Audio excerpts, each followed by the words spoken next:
সবকিছু ঠিকঠাক থাকলে যদি মার্কিন যুক্তরাষ্ট্র আবারও নতুন করে ইরানে কোনো অভিযান চালায়, তাহলে গতবার যে যুদ্ধটা হলো আপনি খেয়াল করবেন যে ইরান যে কোনো কিছু হইলেই মানে দুবাইরে ধরতো, ইরান করতো কি কুয়েতরে ধরতো, কাতারে ধরতো, কিন্তু সৌদির ব্যাপারে খুব বড় ধরনের ভূমিকা নেয়, ছোটখাটো দুই একটা অভিযান চালিয়েছিল। বাট এবার যদি যুদ্ধ হয় তাহলে ইরান সৌদির মধ্যে একটা আঞ্চলিক যুদ্ধ বেঁধে যাবে, আর ইরান সর্বোচ্চভাবে সৌদিতে হামলা চালাবে। এখন কেন হঠাৎ করে কি এমন প্রকাশ হয়ে গেল? তবে এই প্রকাশটার পিছনে আমার কাছে দুইটা বিষয় মনে হয় ঘটনা সত্য হইতে পারে, আবার ইরান এবং সৌদির মধ্যে মধ্যপ্রাচ্যের দুই বাঘ এবং সিংহের মধ্যে লড়াইটা বাধা দিলে ভাই পুরো আরব রাষ্ট্রগুলো এক ডিভাইডেশন হয়ে যাবে, মধ্যপ্রাচ্যে অস্থিতিশীল একটা পরিস্থিতি তৈরি হবে, যেটার ইফেক্ট আমাদের দেশে পড়বে, কারণ এই দেশগুলোতে লক্ষ লক্ষ কোটি কোটি বাংলাদেশি প্রবাসী বসবাস করছে।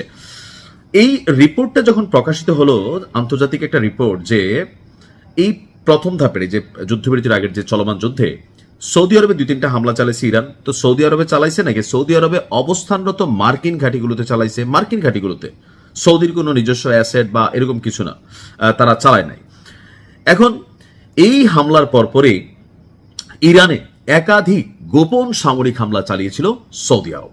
আর যখন এই যুদ্ধবিরতির অবস্থানটা চলছে তখনই এই তথ্যগুলো প্রকাশ করছে আন্তর্জাতিক গণমাধ্যমগুলো। প্রকাশ না পাওয়া এই হামলাগুলো সৌদি আরব সরাসরি ইরানের মাটিতে চালিয়েছে, অর্থাৎ যেই হামলাগুলো আমরা ভাবছিলাম যে ইসরায়েল চালাচ্ছে, যেগুলো ভাবতেছিলাম মার্কিন যুক্তরাষ্ট্র চালাচ্ছে, কিছু কিছু হামলা আসলে মার্কিন যুক্তরাষ্ট্র এবং ইসরায়েল চালায় নাই, এটা সৌদি আরবও চালিয়েছে। যে যেই সব পাখি মাছ খায় মাছরাঙ্গার নাম হয়।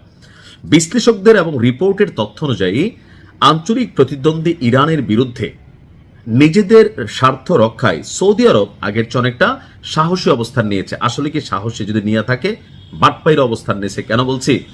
হ্যারম যদি থাকতো ইরানের বিরুদ্ধে লড়াইটা একক লড়তো। আমরাও ভাবতাম মধ্যপ্রাচ্যে দুইটা বাঘসিংহের জন্ম হয়েছে, বাঘসিংহ মিলা গেলে মধ্যপ্রাচ্য আমাদের, কিন্তু বাস্তবতা হচ্ছে ভাইয়া আসি তো তুই মার আছে না, যে গণধোলের মধ্যে আপনি মানে আপনারা এমন এমন মানুষ এসে মাইট দিয়ে ফেলবে যারা জীবন আপনার সামনে আসার সাহসও করতেছে না, এরকম অনেক লোক কিন্তু এখানে কানেক্ট হবে।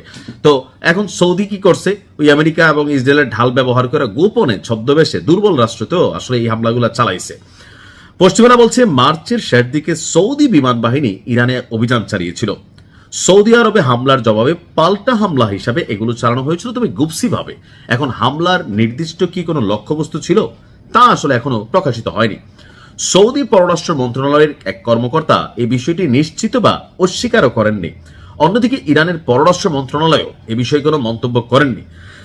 এখন তার মানে ইরানও অনেক কিছু জানে, বাট এই ধাপটায় ইরান আসলে একসাথে এতগুলো রাষ্ট্রের সাথে যুদ্ধে লড়ে মানে কানেক্টেড হয়ে যাওয়া, বা সৌদি আরবের সাথে যদি একটা বড় ধরনের যুদ্ধ বাধায় মধ্যপ্রাচ্যে একটা দ্বিধা বিভক্তি আসবে, অনেকগুলো দেশ সৌদির সাথে ইকোনমিক্যালি বা অনেকগুলো দেশ কানেক্টেড আমাদের দক্ষিণ এশিয়া বিভিন্নভাবে, সেজন্য ইরান হয়তো সেক্ষেত্রে একটা কি বলা যে সংঘর্ষটা যেন বড় আকারে ধারণ না করে, অথবা আরব রাষ্ট্রগুলো যেন পাল্টাপাল্টি কোনো গ্রুপিং এ না যায়, এই জন্য সম্ভবত ইরান বিষয়টাকে হাইড করছে। কিন্তু এখন যখন আন্তর্জাতিক গণমাধ্যমে প্রকাশ হয়েছে, তো এটা দুইটা বিষয় হইতে পারে, যে বললাম, একটা হচ্ছে লাগাই দেওয়ার, আর আরেকটা বিষয় হচ্ছে যে ইরান সময় নিচ্ছে সৌদির বিরুদ্ধেও ব্যবস্থা নেওয়ার পূর্ণ প্রস্তুতি নিচ্ছে। কারণ ইরান বলছিল কয়েকদিন আগে কোনো আরব রাষ্ট্রও যদি পশ্চিমাদের সাথে এবারের যাত্রায় কোনো ধরনের কোনো অবস্থান নেয়, তাহলে সেই রাষ্ট্রের বিরুদ্ধে ইরান কঠোর থেকে কঠোরতর ব্যবস্থা নিবে।